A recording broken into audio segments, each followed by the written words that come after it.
something lighting up the night. My brother and I and our friend were driving home one Friday night along a windy stretch of road near our home. It was midsummer around midnight, with a sky full of stars. The road was fairly populated, but this section went by a large open-pit mine. And other than a house or two, there wasn't much to see. We came around a turn, and in front of us, on the far side of the road, about a couple of 100 yards ahead, behind a line of trees, was this incredible cone of colored light. It looked like an ice cream cone coming up from behind the trees. It had vertical lines of color going up and bending outward, like as if you were looking at an ice cream cone from the bottom. The colored lights went up evenly, and all had the same length: blue, red, yellow, orange, green, and it was all rotating like a carousel. We pulled the car over across from it, and decided to go into the woods and see what was causing it. It was behind a tree line to the right of a small little driveway that was gated. It was silent and made no noise whatsoever. We walked across the road and entered the driveway. And as we came up on the gate, the light was getting brighter and brighter. We couldn't see the source of the light, but all the trees in the little clearing ahead of us were lit up with a bright white light, so much so that it was almost hard to look at. We walked past the gate and began to turn to the right in the direction of the source of light. There looked to be an old fridge standing in front of this source of light. Whatever it was just behind this large rectangular object that could silhouette itself against the light behind it. At this point, the light was like that of a welding light. It was almost unbearable to look at. We decided not to go any further because we really didn't feel comfortable there. Something felt off about the whole situation. We walked back to the car and sat there for a few minutes to see if anything was going to happen. Nothing more took place, and we drove away. But as we drove away, you could still see this strange colored light show still beaming into the night air.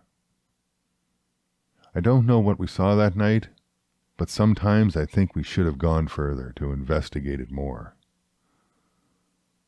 But part of me is glad we never did. The alarm.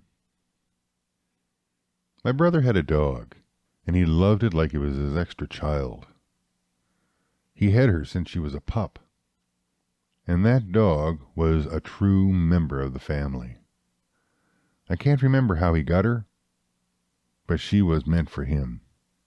When he was going through a divorce, the dog would come over and put her head on his lap. She could tell if you needed a little extra love. Animals always are sensitive that way, especially dogs. But as the years went on, she became sick. And even though he took her to the vet, where they operated on her, giving her a few more months of pain-free freedom, it became clear that she reached a point where operations were no longer going to be an option. And he decided to have her put down. We took her to the vet, and after a few very emotional moments, she passed away peacefully in her sleep. They brought her body out in a large black bag, and it was on a large metal tray. We carried it out to my car. I unlocked the doors and opened the trunk. Now at this moment, we had the driver's door open and the trunk lid open, and my keys were in the ignition. But with all that, As soon as the tray that was carrying her body touched the plastic bumper of my car alarm went off for the very first time ever. And I had owned that car for years and never even knew it even had an alarm. And it has never gone off since. I don't need someone to tell me it was just a coincidence. I know it wasn't. We touched that plastic of that bumper with that tray so softly. It was totally his dog telling him she is still around him. I am utterly sure of it. The plates. My mother was a very psychic type of person. She was very sensitive to higher levels of energy. Her mother was the same way. Mom would tell us kids how we were always loved and guided by people around us that we couldn't really necessarily see. They could have been uncles, aunts, grandparents, but we were always being guided throughout our life, and they were always watching out for us and trying to help us whenever they could, and how we should always trust our instincts first before anything else. When my mother died in her home, the whole family was in the house. The undertaker hadn't even arrived yet to remove our mom's body. It was still in her hospital bed in her room. As we waited for the undertaker, my younger brother walked out on the deck that overlooked a field. And looking up, he said, "Mom, if you could just give us something, just a little sign, just to let us know that you're doing okay. That would sure help us." Our older brother said, "She can't do that. We just have to believe she is doing good." My younger brother agreed and turned to walk back in the house. As soon as his foot stepped through the doorway and onto the kitchen floor, a plate that hadn't been touched since Mum moved into the place fell off the wall and broke into teeny tiny pieces. You could put 3 of the biggest pieces on a dime. Strangely enough, that was the only plate Mum was never that fond of.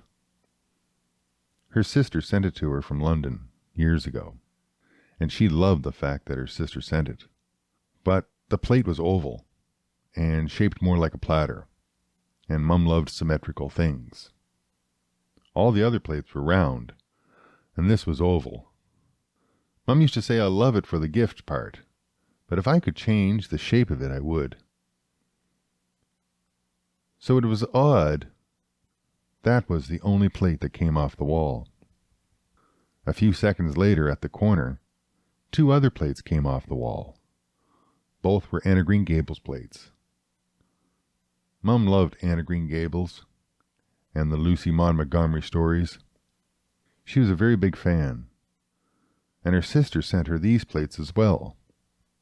Now, as if all this wasn't strange enough, when these 2 plates came off the wall, one after the other, first the bottom one popped off the wall, just as if someone took their hand and slid it up behind the plate and lifted it off the hanger, and it fell to the ground. Didn't break, just laid there. Then the higher one came off the wall and landed on the one already on the floor. Neither one broke or even cracked. When they hit each other, they made like a wind chime sound, and both laid together, one on top of the other, as if someone had just set them there. All of this took place in about 8 to 10 seconds, but it shocked us all to see it. We were all silent until my younger brother broke the silence and said, "All right, Mom, good to know you're doing great. Don't wreck the place. Go and enjoy yourself. We'll take it from here." Everyone who came to the funeral were surprised that we didn't seem as mournful as you would expect. But for us, we had already gotten the message we needed to know, that Mum was doing fine.